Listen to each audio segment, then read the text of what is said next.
Bom dia a todos, amigos e amigas que estão presentes aqui no nosso rincão da Canção Nova, também a quem nos acompanham pela TV, pela Rádio Canção Nova. Uma alegria estarmos aqui mais uma vez para mais uma meditação, uma reflexão sobre um assunto muito importante que foi colocado para eu pregar aqui nesta manhã: evangelizar. A importância de nós todos evangelizarmos. Bom, a gente sabe que a igreja, diz o Papa Paulo VI, lá naquele documento muito importante, Evangelii Nuntiandi, aquela exortação apostólica sobre a evangelização, e que o Papa João Paulo II disse que é a carta magna da evangelização. Evangelização do mundo contemporâneo, Papa Paulo VI. Ele diz que a igreja existe para evangelizar. Assim como o sol existe para iluminar, e o sol deixa de ser sol se ele não iluminar, a igreja deixa de ser igreja se ela não evangelizar. Isso nós todos sabemos muito bem. A última palavra que Jesus disse aqui na terra, antes dele subir ao céu, a última frase do Evangelho de São Mateus, Mateus 28, versículo 20. Ide pelo mundo inteiro, pregue o Evangelho a todos os povos, e eis que eu estou convosco todos os dias até o fim do mundo.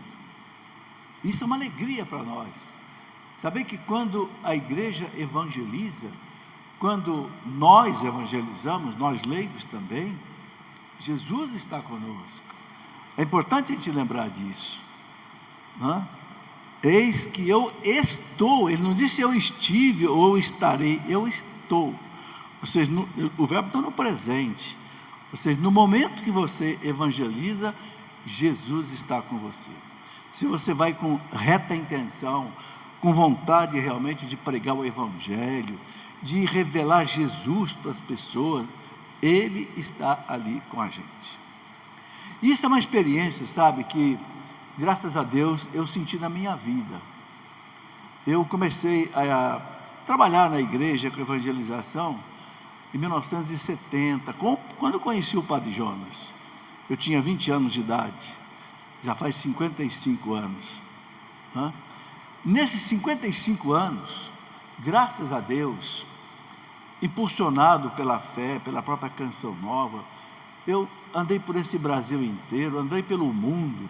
Estive até no Japão com o Padre Jonas, muitas vezes nos Estados Unidos, muitas vezes em Portugal, na América Latina. E olha, digo a vocês com uma alegria muito grande, nunca eu voltei para casa sem cumprir a missão que eu tinha que cumprir.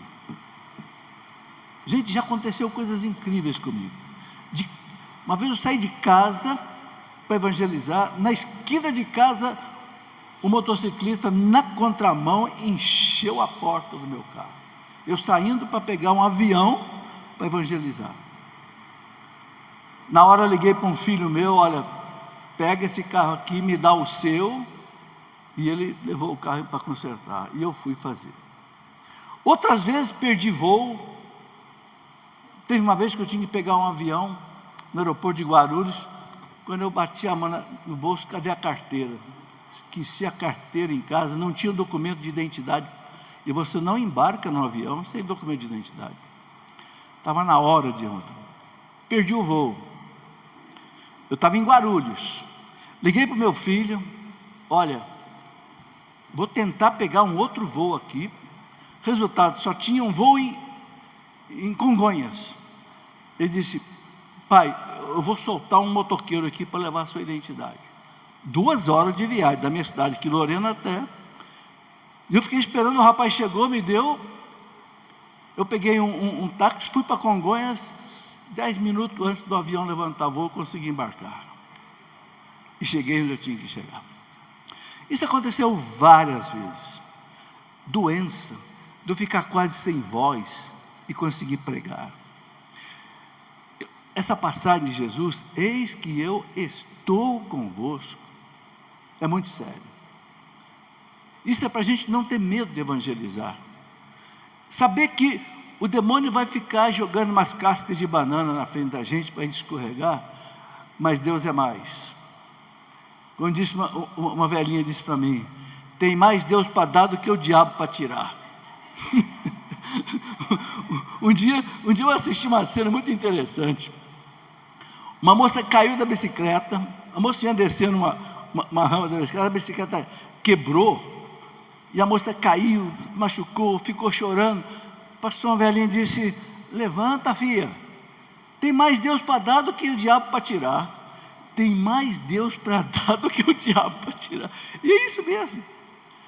Parece que o diabo fica complicando, mas Deus arruma. O diabo estraga, Deus conserta. Por isso o catecismo da igreja diz uma coisa muito interessante. O demônio ele pode perturbar a igreja e muito, mas ele nunca pode permitir que o reino de Deus avance. Está no catecismo da igreja. Que alegria, que esperança em saber disso. Ele não consegue barrar a evangelização. Canção Nova é um exemplo disso.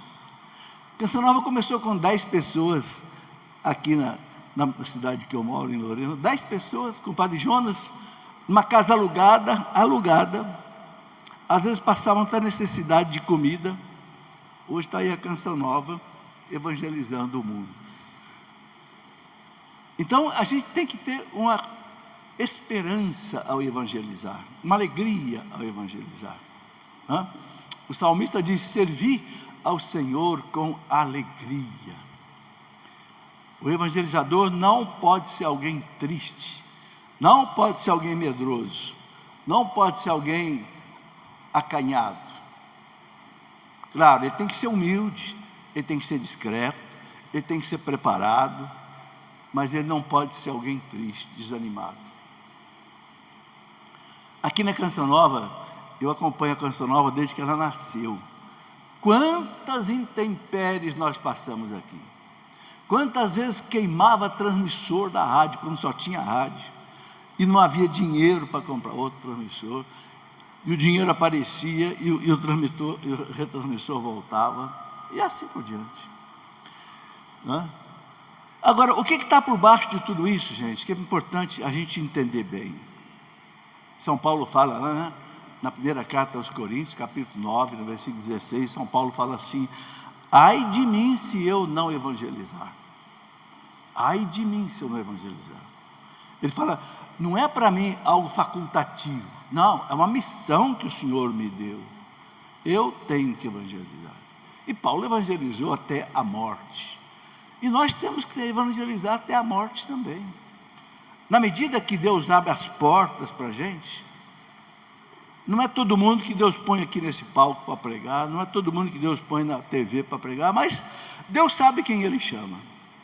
Mas todo mundo tem que evangelizar onde Deus o coloca. É onde Deus te coloca que você deve dar fruto. Pode ser sua casa, seu ambiente de trabalho, seus vizinhos, aquela pessoa que vai procurar você porque está com um problema, aí você vai colocar a solução do evangelho na vida dele. Está evangelizando. Eu gosto muito daquela passagem do profeta Jeremias, capítulo 1 do profeta Jeremias, em que Deus chamou Jeremias para evangelizar. Eu vou até ler para vocês, porque até deixei aberto aqui essa passagem. Deus chamou Jeremias para evangelizar, e o Jeremias era tímido.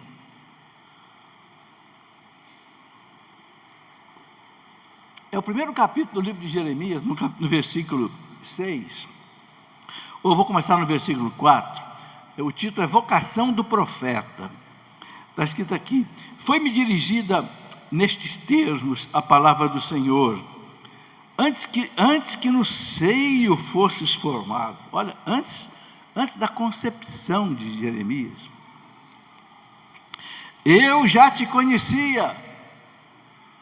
Gente, Deus conhece você antes de você existir, como conhecia Jeremias. Antes de teu nascimento, eu já te havia consagrado. Todos nós que somos batizados somos consagrados, somos filhos de Deus consagrados. e te havia designado profeta das nações. Antes de Jeremias nascer, Deus já tinha designado Jeremias profeta das nações. E você? O que Deus designou você? O que Deus me designou? Deus me colocou aqui nesse palco. Deus me colocou na rádio Canção Nova, na TV Canção Nova. Mas para cada um, Deus tem um desígnio, uma vocação. E eu respondi: Senhor Javé, eu nem sei falar, pois que sou apenas uma criança. Olha o medo de Jeremias. Eu não sei nem falar, sou uma criança, né?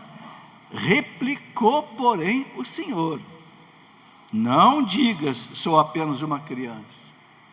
Não diga não diga, Senhor, eu sou ignorante, eu não conheço bem a Bíblia, eu não sei teologia. Não digas, eu sou apenas uma criança, porquanto irás procurar todos aqueles aos quais eu te enviar. Pode ter certeza que Deus vai enviar alguém para você. E a eles dirás o que eu te ordenar. Deus vai colocar na sua cabeça o que você tem que dizer para essa pessoa que vem procurar você, quem sabe em lágrimas, desesperado, ou vem buscar uma orientação. Levanta os olhos para o céu e diga: Senhor, Divino Espírito Santo, me ilumina. Diga o que eu tenho que dizer para essa pessoa, e Ele vai iluminar. São Paulo fala: sem fé é impossível agradar a Deus. E a fé é isso, você rezar e acreditar que Deus está te ouvindo, e acreditar que Deus vai te atender numa obra que é dele. Que bonito. E aí o profeta, né? Porquanto irás procurar todos aqueles aos quais eu te enviar. Veja, não somos nós que vamos procurar as pessoas, Deus vai nos enviar.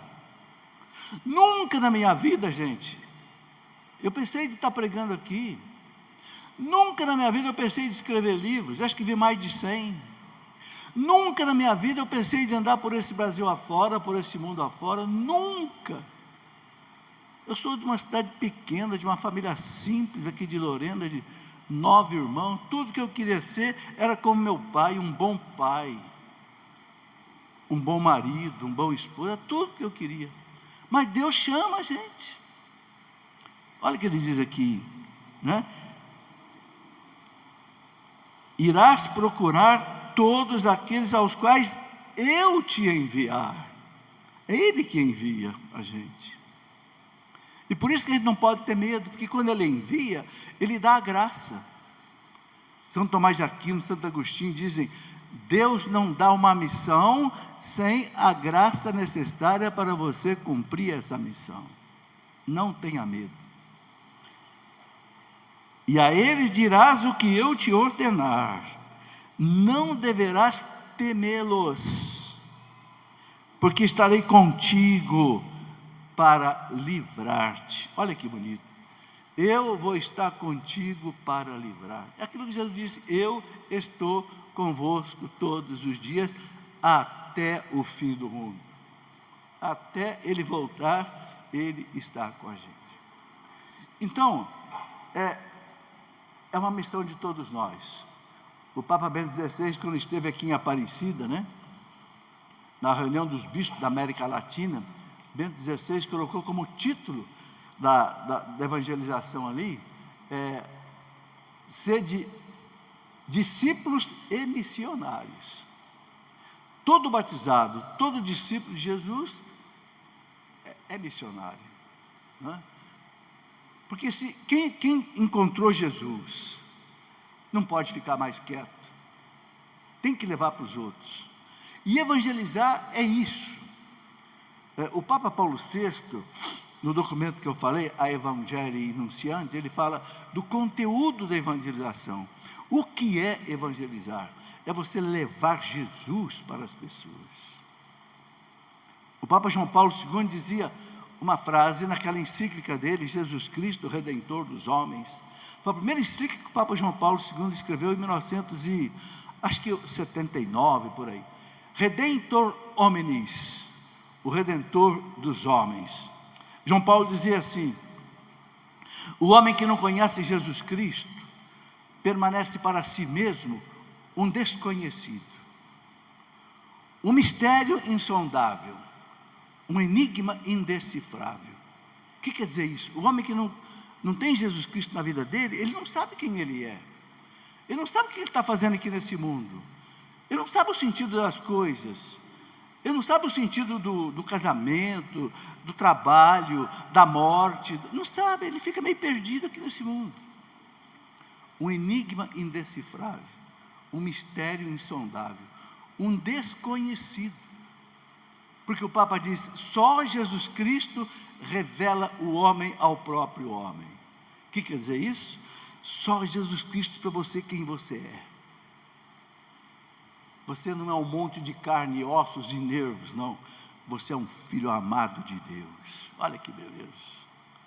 Criado à imagem e semelhança de Deus. Você não foi criado à imagem de um sapo, de uma lagartixa, de uma árvore, de uma pedra. Você foi criado à imagem de Deus. João Paulo II disse que quando Deus quis criar o homem e a mulher, Ele não buscou uma imagem de fora, não, Ele entrou dentro dele. Deus olhou para ele para fazer você e fez você a sua imagem e semelhança. Olha que coisa fantástica que nós somos. Mas quem que revela isso para nós? Jesus Cristo, a igreja, a revelação, a Bíblia. Quem não conhece Jesus Cristo realmente anda nesse mundo assim, como tinha um filme francês, quando eu era jovem, tinha um filme francês, dizia: viver por viver.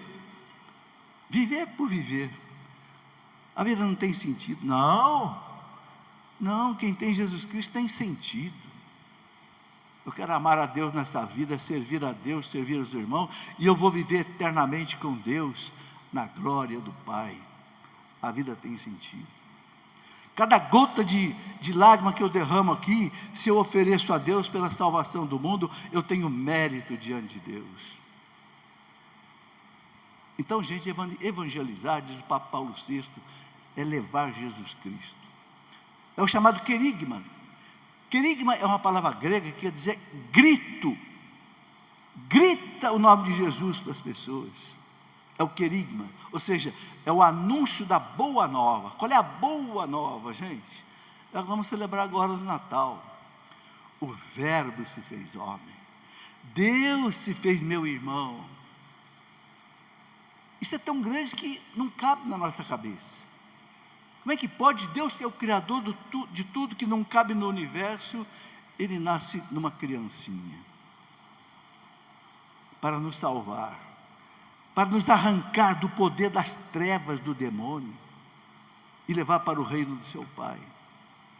Essa é a boa nova.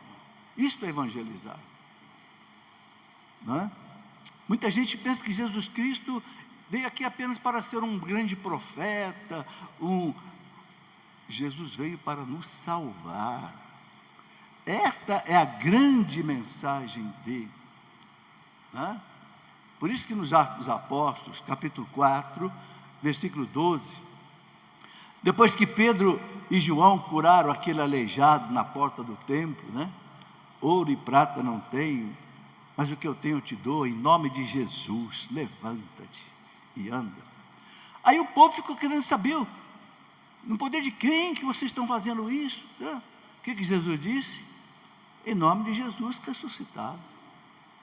E aí o que Pedro fala?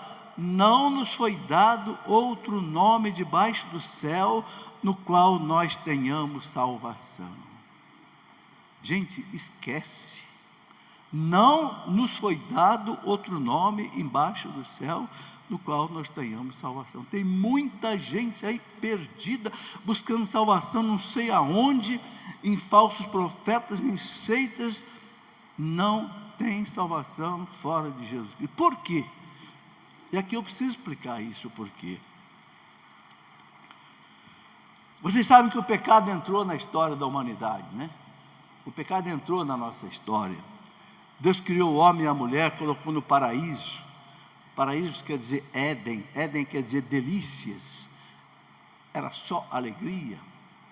Na amizade com Deus, o homem em harmonia com ele, em harmonia com a mulher, em harmonia com as criaturas. Mas o bandido, né? O demônio levou o veneno no coração de Eva, Eva levou para Adão e desobedeceram a Deus, e a morte entrou na história da humanidade. Por quê? Porque a morte é a separação de Deus. São Tomás de Aquino diz que tem duas mortes.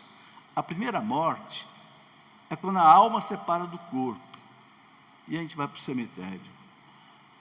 Mas a alma continua viva, a alma não morre. Mas São Tomás diz que tem uma segunda morte. Qual é a segunda morte? É quando a alma se separa de Deus. Aí é o inferno. O inferno é isso, gente. Basicamente o inferno é isso. A alma se separou de Deus para sempre. Aí é a frustração absoluta, porque nós somos criados para Deus, a imagem de Deus, para ser de Deus. Não é? Então Jesus, Ele veio para nos trazer de volta para Deus. Vocês já leram na Bíblia que quando Adão e Eva pecaram, eles foram expulsos do paraíso, e Deus colocou um querubim com uma espada de fogo ali na porta do paraíso, para não deixar Adão e Eva tocar na árvore da vida. É claro que tudo isso é parabólico, né? É alegórico. O que quer dizer tudo isso? Quando o homem e a mulher romperam com Deus, foram embora de Deus. E por que eles não podem mais tocar na árvore da vida? A árvore da vida é a árvore da imortalidade, não morrer. Deus tinha dito para Adão e Eva: não toque nessa árvore da ciência do bem e do mal. São duas árvores, né? A árvore da ciência do bem e do mal e a árvore da vida. Não toque na árvore da ciência do bem e do mal, porque se vocês tocarem, vocês vão morrer. Deus avisou. Por isso que a morte entrou no mundo, porque eles não só tocaram na árvore, mas comeram do fruto da árvore. Ou seja, desobedeceram a Deus, quiseram ser como Deus, quiseram o lugar de Deus. É isso que aconteceu. Então foram expulsos do paraíso. Não pode mais tocar na árvore da vida, porque perdeu a imortalidade, por causa do pecado. E aí, gente, o que aconteceu? Nós todos estávamos condenados eternamente ao inferno. Todos nós, porque todos nós somos filhos de Adão e Eva. Mas a misericórdia de Deus não nos abandonou ao poder da morte. O catecismo da igreja fala: a misericórdia de Deus não nos abandonou ao poder da morte. Então, alguém tinha que nos salvar. Só que o que significava salvar? É preciso entender isso. Salvar-nos, trazer de volta para Deus, significava pagar o preço de todo o pecado da humanidade. Porque sabe Deus, gente, Deus é misericordioso, mas Deus é justo. O salmista fala várias vezes: Deus não age pela força, Deus age pelo direito e pela justiça. Está na teologia. O homem pecou, ofendeu a Deus, ele só volta para Deus se pagar essa conta. Quando um criminoso comete um crime, ele vai para a cadeia, ele vai pagar não sei quantos anos de cadeia até cumprir essa pena. É justiça, não é vingança. Só que tinha uma coisa: essa dívida era infinita. Por quê? Porque o pecado, gente, ele fere a majestade infinita de Deus. Então o pecado, ele toma proporções infinitas, é impagável. Vocês lembram de uma parábola que Jesus conta no Evangelho? Jesus conta uma parábola que um senhor tinha um devedor que devia para ele uma fortuna impagável. O Evangelho fala em 10.000 talentos. Gente, 10.000 talentos. Você sabe o que é um talento? No tempo de Jesus, era 35 quilos de ouro ou de prata. O sujeito devia para o patrão dele 10.000 talentos. 10.000 vezes 35 quilos de ouro. Você sabe quanto custa uma grama de ouro? 200, 300 reais. Ou seja, um dia eu fiz uma conta, eu sou matemático, físico, é negócio de bilhões de dólares, se você for transformar aqueles 10 mil talentos Ou seja, o que Jesus quer dizer? O sujeito devia uma conta impagável. Então o que o homem fez? Mandou vender ele, a mulher, os filhos, para pagar pelo menos uma parte. Mas aí o sujeito pediu clemência, e ele perdoou. Mas aí o cara saiu dali, pegou um outro que devia para ele 100 moedas, e pegou outro pelo pescoço: me paga, senão eu vou jogar você na cadeia. Foram contar lá para o patrão. O que o patrão fez? Servo mau, eu te perdoei toda a tua dívida impagável, e você não perdoou o outro que te devia 100 moedas, 100 dracmas, vai para a cadeia. E Jesus, como é que Jesus termina essa parábola? Deus vai agir conosco se a gente agir que nem esse servo mau. Mas o que essa parábola está contando? Nós devíamos para Deus uma dívida impagável, porque o pecado fere a majestade infinita de Deus. Uma coisa é eu ofender você, outra coisa é eu ofender Deus. Vocês entendem? Por isso que nenhum homem podia libertar a humanidade. O catecismo da igreja, no número 616, ele fala assim: ainda que o homem mais santo morresse na cruz, não adiantava nada. Por quê? Porque seria um pagamento de valor finito humano. Mas a dívida era infinita. Então tinha que ser alguém que morresse numa cruz, mas que fosse ao mesmo tempo homem, porque o pecado é do homem, mas ele fosse Deus, para poder oferecer um sacrifício de valor infinito, porque a vida de Deus tem valor infinito. Gente, é isso que aconteceu. Aí a carta aos Hebreus, no capítulo 10, conta para nós o que aconteceu. O Verbo, o Filho de Deus, no seio da Santíssima Trindade, se ofereceu: Pai, dai-me um corpo para fazer tua vontade. Que vontade? Libertar a humanidade. Deixa, Pai, eu descer na terra, deixa eu nascer como homem.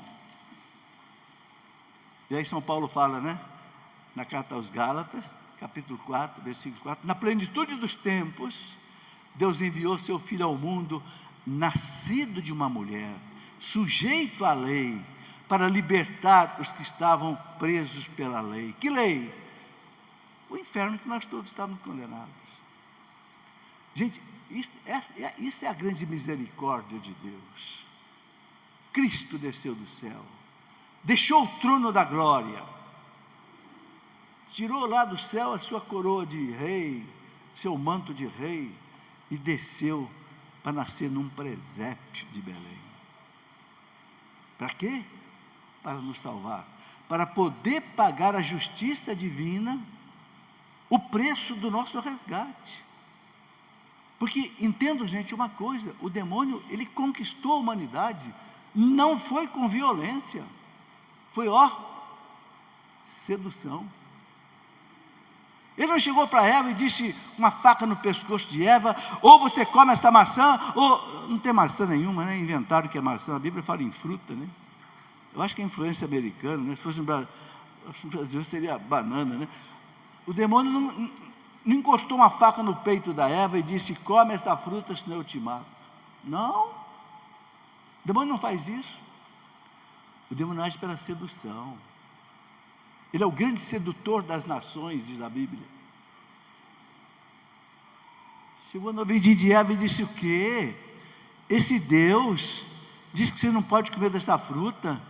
Esse Deus é bandido. É assim que ele age. Esse Deus é bandido. Esse Deus sabe que a hora que você comer essa fruta, seus olhos vão se abrir, e você vai ser como Deus. Me traga a fruta, homem. E comeu a fruta. O demônio não bateu em Eva, não violentou nem nada. Ele conquistou Eva e Adão, e consequentemente a humanidade inteira, sem violência. Por isso que Jesus vai nos arrancar das mãos do demônio sem violência ao demônio. O Filho fez violência a ele, morreu numa cruz. Ele não fez violência ao demônio. Ele simplesmente pagou o preço que tinha que pagar. Por isso que quando vocês lerem a carta de São Paulo aos Colossenses, capítulo 2, versículo 14, o que São Paulo fala? Cristo pregou na cruz o documento de dívida que o demônio tinha contra nós. É como se o demônio estivesse na duplicata e dizendo para Deus: eu só libero a humanidade dentro da justiça e do direito se alguém pagar essa duplicata aqui. Só que essa duplicata era de valor infinito. O Filho de Deus disse: eu pago com a minha vida, porque a minha vida tem um valor infinito, e pagou, e nós ficamos libertados do demônio. Gente, é isso que acontece quando nós somos batizados. O que acontece quando nós somos batizados e que muita gente não entendeu até hoje o que é o batismo? No batismo você é arrancado das mãos do demônio e trazido para Deus, porque Jesus pagou o preço da sua libertação. Por isso que Jesus disse: quem crer e for batizado será salvo. Quem sabe o que é o batismo e não quer ser batizado, azar seu. Jesus está pronto para pagar sua dívida ali, porque Ele morreu por cada um de nós. Ele não morreu de maneira assim apenas coletiva. São Paulo fala: Ele morreu por mim. Eu, Paulo. O grande doutor da igreja, Santo Afonso do Ligório, dizia assim: se existisse só você aqui no mundo para ser salvo, Jesus teria vindo do mesmo jeito e morrido só por causa de você. Agora veja o amor que Jesus tem por cada um de nós. Vocês entenderam por que a gente tem que pregar Jesus aos outros? Porque Ele é o Senhor, Ele é o Salvador. Sem Ele eu não tenho céu. Entende? E eu fico muito triste de ver muitos pais que não levam os filhos para ser batizados. O catecismo da igreja, no parágrafo 1250, o catecismo da igreja diz que a igreja e os pais são responsáveis diante de Deus por atrasarem o batismo das crianças logo após o nascimento. Por que eu vou esperar a criança crescer para eu tirá-la da mão do demônio e trazer para Deus? Nunca! Você pega seu filho pequenininho, que não sabe nem falar, e leva para tomar vacina, leva para tomar injeção, leva para tudo, porque você não quer que seu filho morra no seu corpo e na sua alma.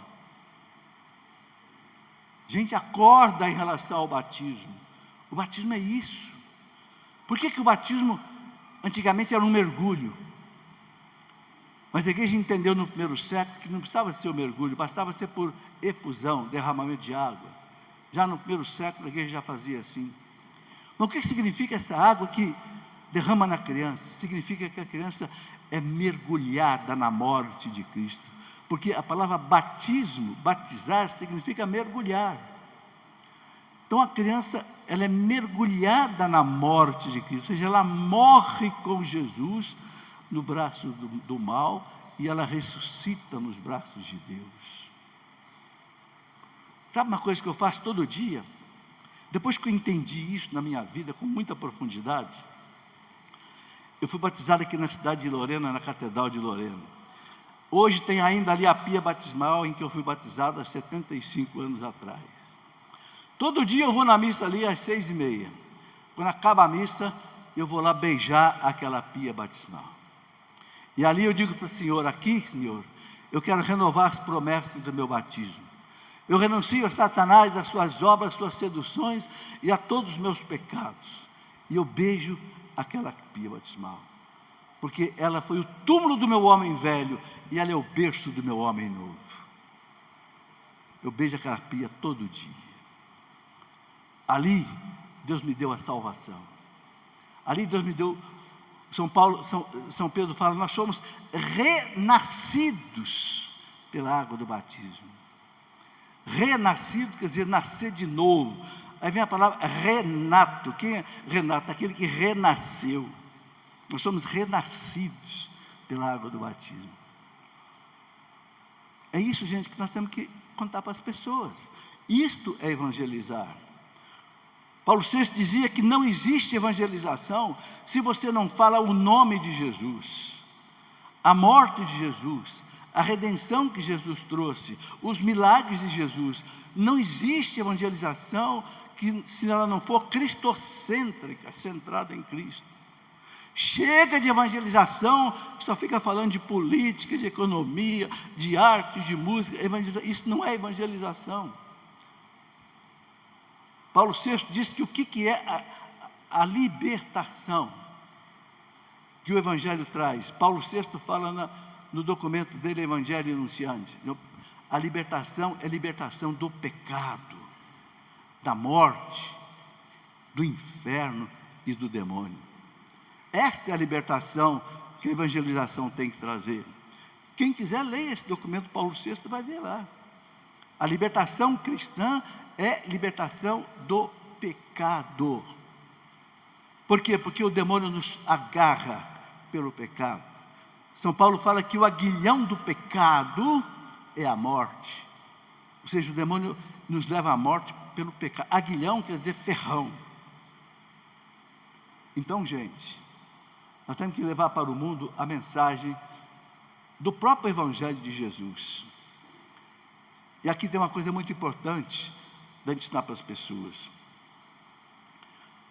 Quando Deus preparou um homem para anunciar o Messias a Israel, chegou o Messias que os profetas anunciaram durante mais de 1000 anos. Isaías, 700 anos antes de Cristo, já anunciava o Messias. Jeremias, Daniel, Ezequiel já anunciavam. O povo esperava o Messias ansiosamente. E Deus então preparou João Batista para anunciar o Messias. Como é que João Batista anunciou o Messias? Ele podia falar de muitas maneiras. Ele podia dizer assim: eis aí o mais belo dos filhos dos homens, como fala o salmista, no Salmo 44, eu acho. Eis aí o esperado das nações, eis aí o filho bendito de Deus. Como é que João Batista anunciou Jesus? Eis aí o Cordeiro de Deus que tira o pecado do mundo. Isso é que ele veio fazer. Ele veio arrancar. Quando você arranca uma erva daninha assim, com raiz e tudo, a terra está bem molhada, você tira aquela, sai com raiz e tudo. É isso que Jesus veio fazer.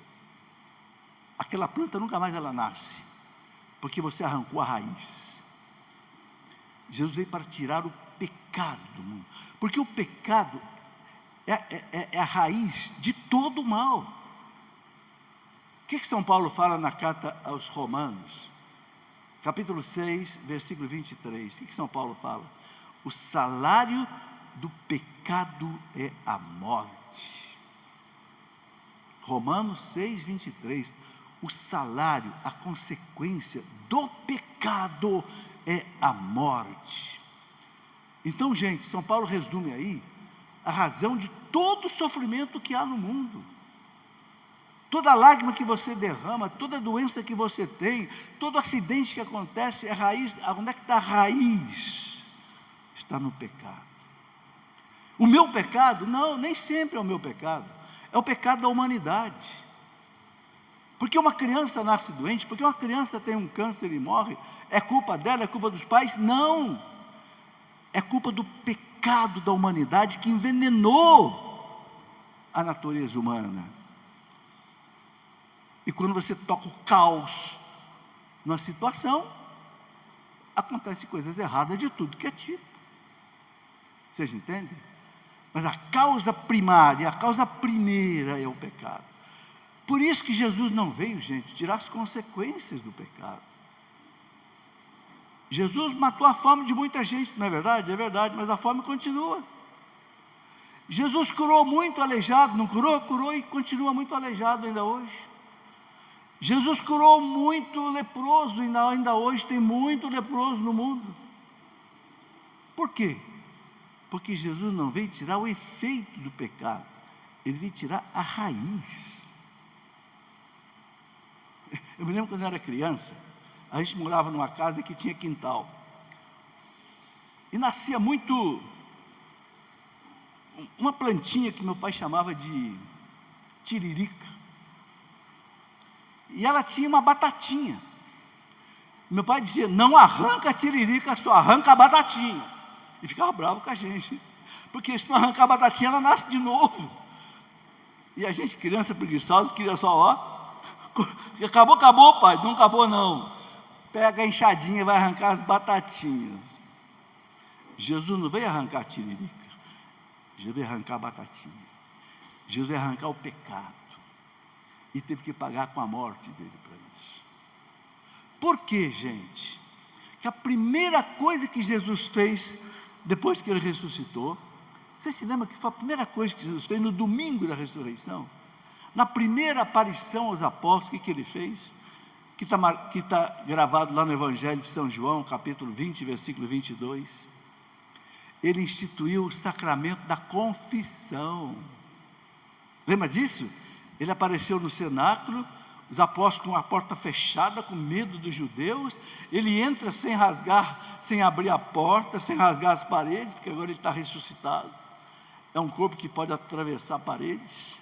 O corpo glorioso não está mais sujeito ao tempo e ao espaço. E o que ele fala para os apóstolos? Assim como o Pai me enviou, eu vos envio a vós. A quem vocês perdoarem os pecados estarão perdoados. Por que que no primeiro dia da ressurreição, no domingo da ressurreição, ele já institui o sacramento da confissão? Por quê? Porque ele tinha acabado de ressuscitar, ele tinha acabado de pagar a justiça divina, o preço do nosso perdão. Agora ele estava ansioso para distribuir esse perdão. E não é ele que vai distribuir o perdão, é a igreja. É a igreja. A quem vocês perdoarem os pecados estarão perdoados. A quem vocês não perdoarem os pecados, se o padre disser para você: não perdoa o seu pecado, vai embora, você não está perdoado, porque Jesus deu a ele esse poder. Bom, eu nunca vi um padre fazer isso, pelo menos já tem mais de 60 anos que eu confesso, nunca um padre disse: vai embora que eu não vou te perdoar. É o padre da igreja, é o sacerdote do Deus Altíssimo, que vai nos tirar, arrancar essa batatinha que está lá no fundo da alma, fazendo brotar, né, as ervas daninhas na alma. Se engana muito. Eu me confesso com Deus, patati, patatá. Foi isso que Jesus mandou? Vocês não seguem a Bíblia ao pé da letra? O que está escrito na Bíblia ao pé da letra? Quem vocês perdoarem os pecados estarão perdoados. Gente, eu sei que é duro para nós e é duro para o padre a confissão. Vocês não podem, como é que um padre sofre de ficar 2, 3 horas no confessionário só escutando o pecado, gente? Se o padre não tiver uma cabeça boa, ele pode até pirar, porque é só problema, não é? Diz que principalmente as mulheres, né? Um dia um padre falou para mim que o homem, quando vai confessar, é que nem alguém que vira um saco de batata, sai logo tudo. Mas diz que a mulher não, a mulher é como alguém que vira um saco de trigo, vira e bate, sai mais, não acaba nunca de sair, porque a mulher é feminina, então a mulher fica desdobrando. O homem não: padre, roubei, matei, foi tanto, acabou, Deus te abençoe. Mas a mulher é diferente, mas é assim mesmo, Deus fez a mulher diferente. O que eu quero dizer é o seguinte: o que a igreja hoje faz é o que Jesus fez. Jesus veio para tirar o pecado do mundo, e o que a igreja hoje faz? Ela tira o pecado do mundo. E quando a igreja tira o nosso pecado, ela nos leva a quê? A santidade, porque o que impede a nossa santificação é o pecado. O Papa João Paulo II, ele dizia: a igreja existe para nos santificar. Por isso que a igreja te dá os 7 sacramentos, a igreja te dá a oração, a igreja te dá a missa, a igreja te dá a confissão, a igreja te dá o batismo, a igreja te dá tudo o que você precisa para você deixar esse bendito do pecado. Porque sem oração, sem sacramentos, sem a palavra de Deus, a gente não tem força, não tem a graça. Mas aí a igreja traz para nós essa graça. Então, gente, outra coisa muito importante que a gente precisa também entender é o seguinte: o conteúdo da evangelização. Eu estou dizendo aqui que nós todos temos que evangelizar, ótimo.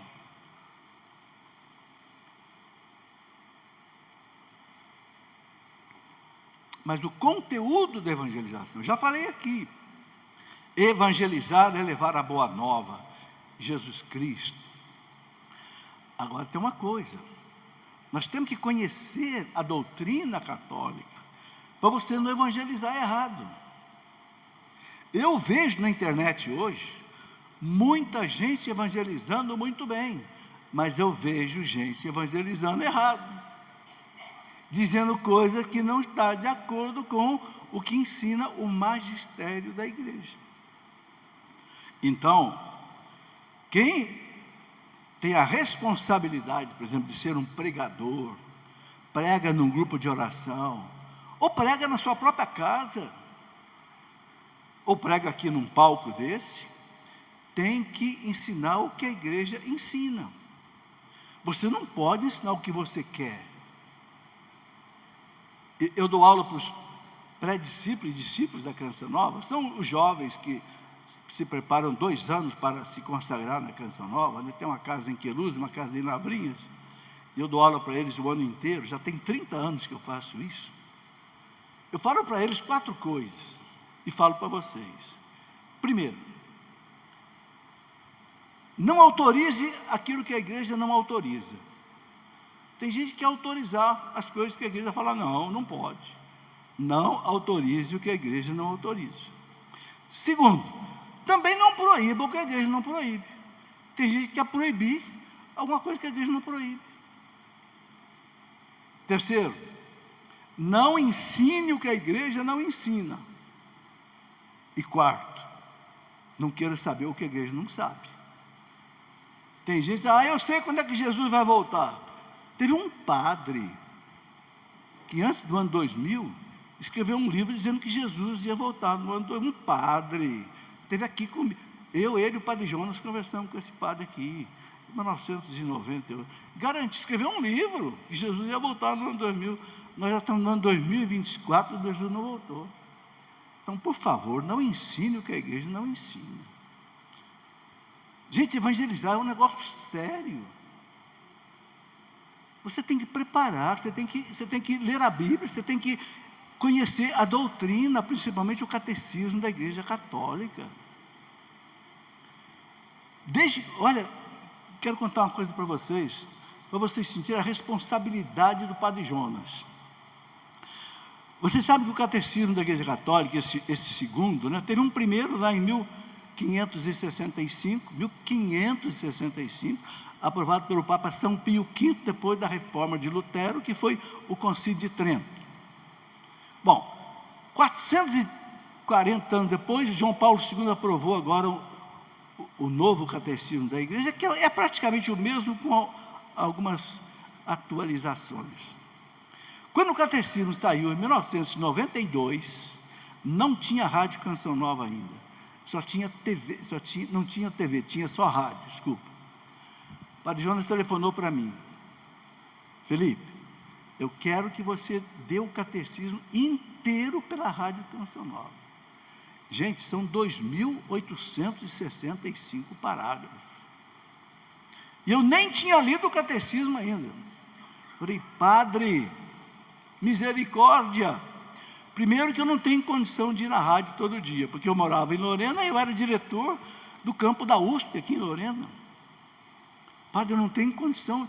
Mas o padre João não recuava não, quando ele queria um negócio ele não recuava não. Ele disse, fica frio, eu vou colocar um gravador na sua casa, vou mandar o Eto colocar um gravador na sua casa, você vai gravar meia hora todo dia e vai passar depois do terço das 6 horas da tarde.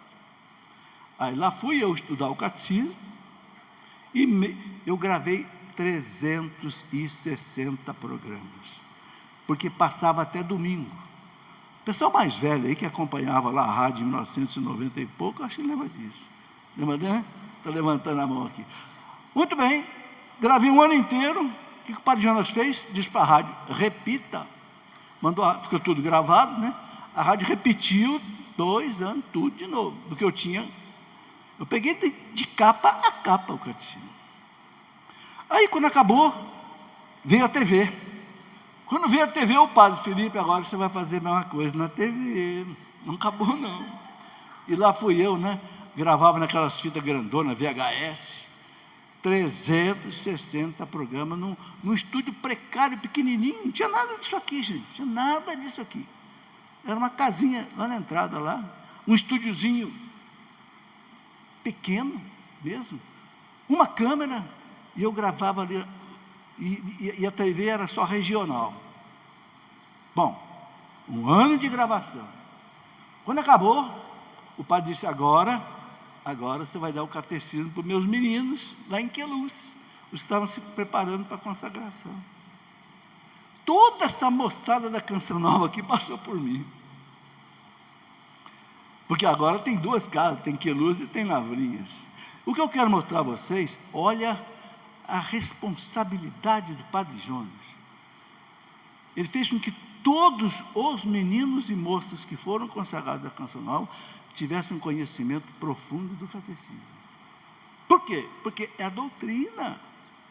Eu digo para os meninos, quando eu vou dar aula para eles, e para as moças: vocês têm uma responsabilidade tremenda. Vocês vão para frente de um microfone, numa televisão, que você não sabe até onde que chega.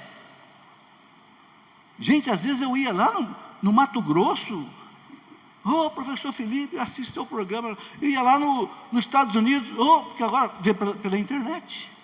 Você não sabe até onde está chegando o que você ensina. Então eu dizia: se você ensinar errado, é pecado. Eu fui professor universitário 40 anos, e fui diretor de faculdade muitos anos. Eu dizia para os professores: ensinar errado é crime. Se o professor ensinar errado, ele vai embora. E na igreja, ensinar errado, o que é? É mais do que crime, é pecado.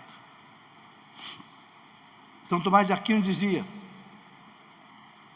quem é mais culpado? Aquele que falsifica a moeda do rei. Antigamente os reis tinham a sua moeda, né? Cara e coroa do rei. Se alguém falsificasse a moeda do rei, sabe qual era a pena? Forca. São Tomás é do ano 1200, né? São Tomás diz assim: quem é mais culpado? Aquele que falsifica a moeda do rei e vai para a forca, ou aquele que falsifica a doutrina e leva a alma para o inferno? Ele dizia: aquele que leva a alma para o inferno, o herege. O herege é pior do que o falsificador. São Tomás de Aquino, doutor da igreja. Veja o perigo que é ensinar errado. Ensinar errado. Então, a gente, para evangelizar, tem que conhecer o mínimo. Conhecer pelo menos o credo, os 12 artigos do credo. Conhecer os sacramentos, conhecer os mandamentos e a espiritualidade, que são as 4 partes do catecismo. Não precisa ser doutor em teologia, não precisa, não. Mas eu não entendo isso aqui. Então pergunte para quem sabe. Sabe, nós todos temos que ler a Bíblia, mas se aparece uma dúvida, não é você que vai tirar a dúvida, é a igreja. Aí, gente, a importância da igreja. A igreja, o magistério da igreja não erra.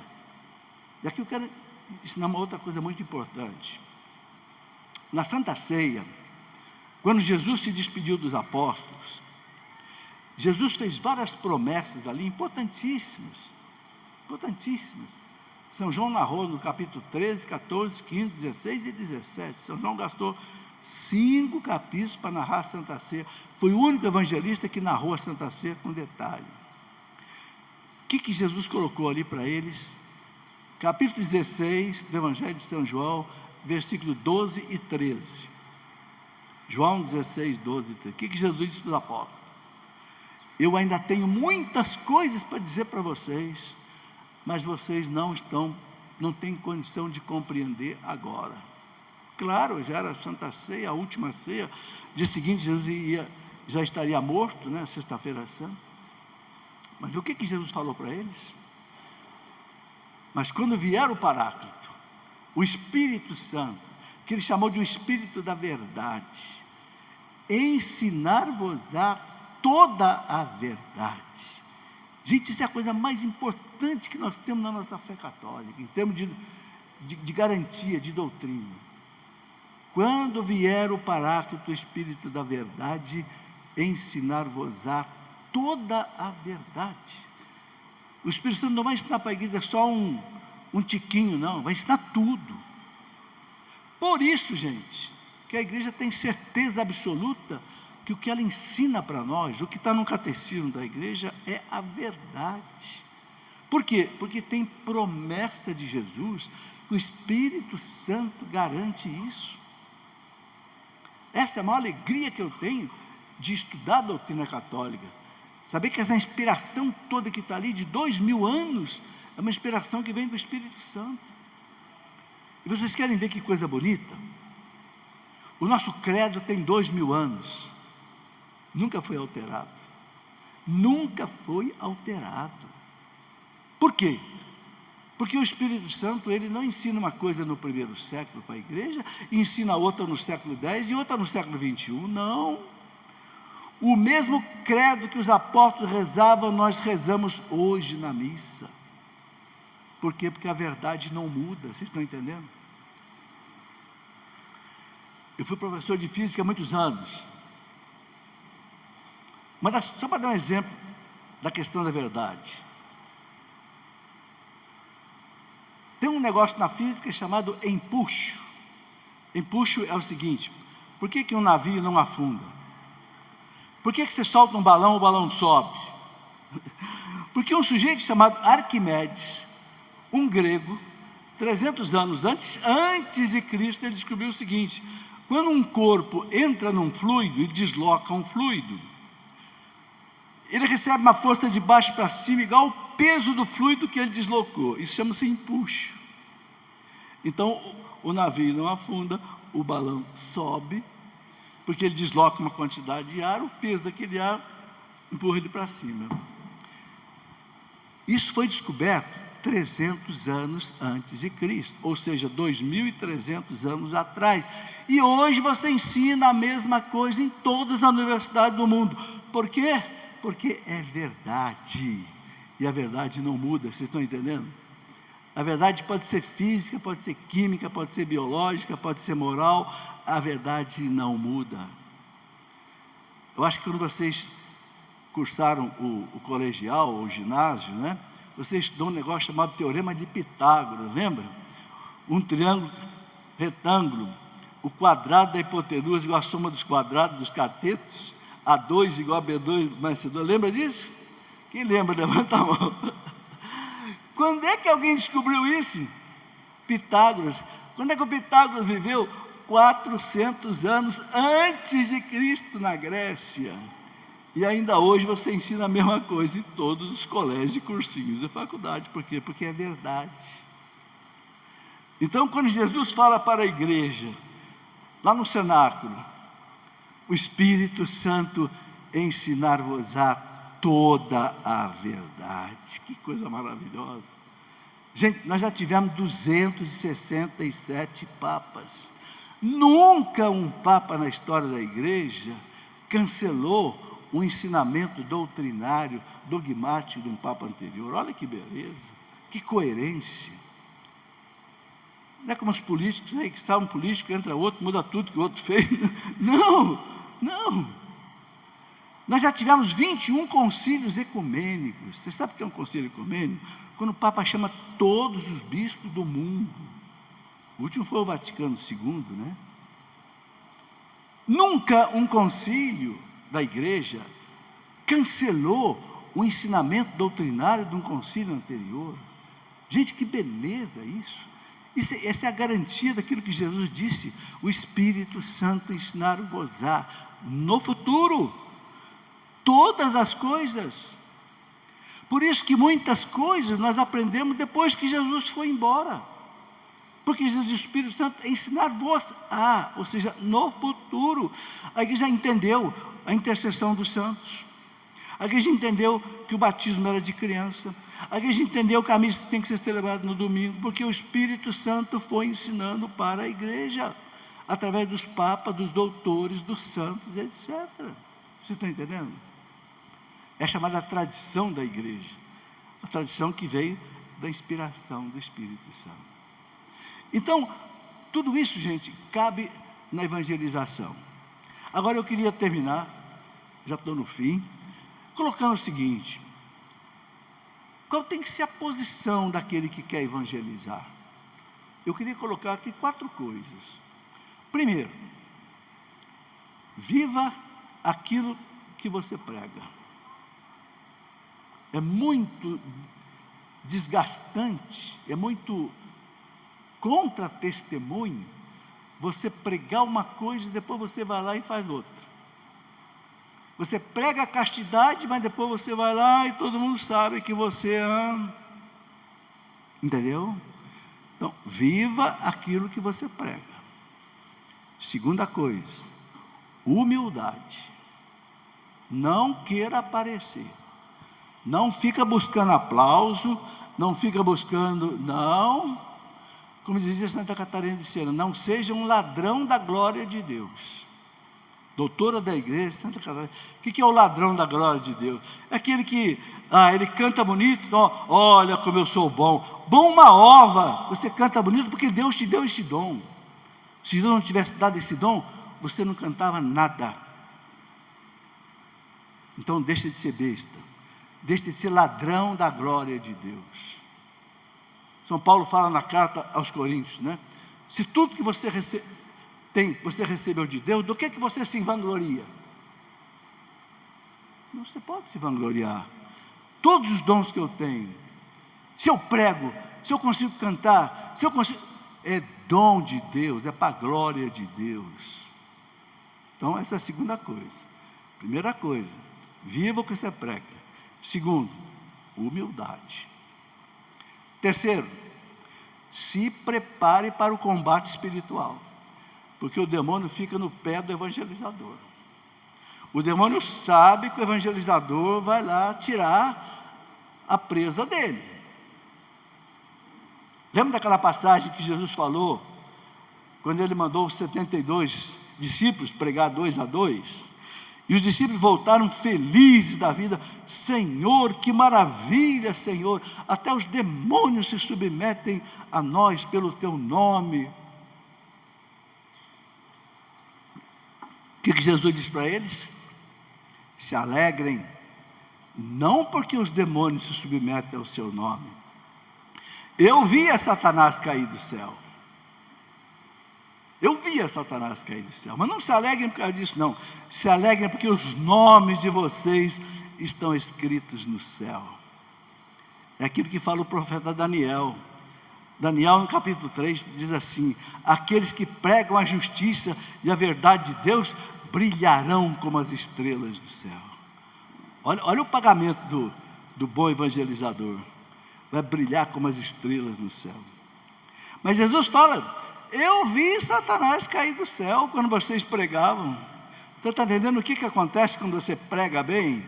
Satanás cai do céu, ou seja, ele perde o poder, ele solta a vítima, a pessoa se converte. Quantas e quantas milhares de pessoas se converteram aqui nessa Canção Nova, aqui nesse rincão, lá no outro rincão da Canção Nova? Porque quando você prega a palavra, o demônio cai do céu. E aí é claro que ele não fica satisfeito, né? Ele fica no pé do evangelizador, tentando fazer de tudo para o evangelizador não evangelizar. Aí ele dá doença, faz bater o carro, faz perder o avião, etc, etc. Então o que você tem que fazer? Você tem que enfrentar esse combate espiritual. E como é que você você vive esse combate espiritual? Há uma das maneiras de você viver o combate espiritual aqui, ó.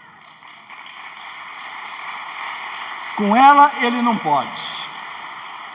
Com ela ele não pode.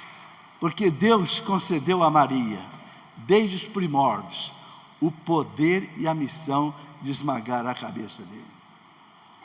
Terço, Eucaristia, oração, palavra de Deus, é o que o evangelizador precisa para enfrentar o combate espiritual. Olha, viver o que você prega, humildade. Terceiro, você vai enfrentar um combate espiritual, mas não tenha medo. E quarto, reta intenção. O que é reta intenção?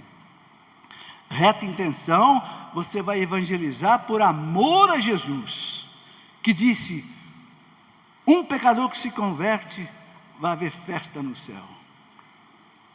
Essa tem que ser a mola propulsora da evangelização. A alegria que Deus tem do pecador se converter. Haverá mais alegria no céu por um pecador que se converte do que por 99 justos que já fazem penitência. Então a quarta razão é essa. E tem mais coisa, viu? Mas eu vou colocar só 4. É você ter reta intenção. Eu vou evangelizar por amor a Jesus. Não é para ganhar dinheiro, não é para aparecer, não é para viajar. Eu vou evangelizar para arrancar almas da mão do demônio e trazer para Deus, para que haja uma festa no céu entre os anjos de Deus. Amém? Que Deus os abençoe, sejam muito felizes, aproveitem bastante esse Maranatá. Tchau.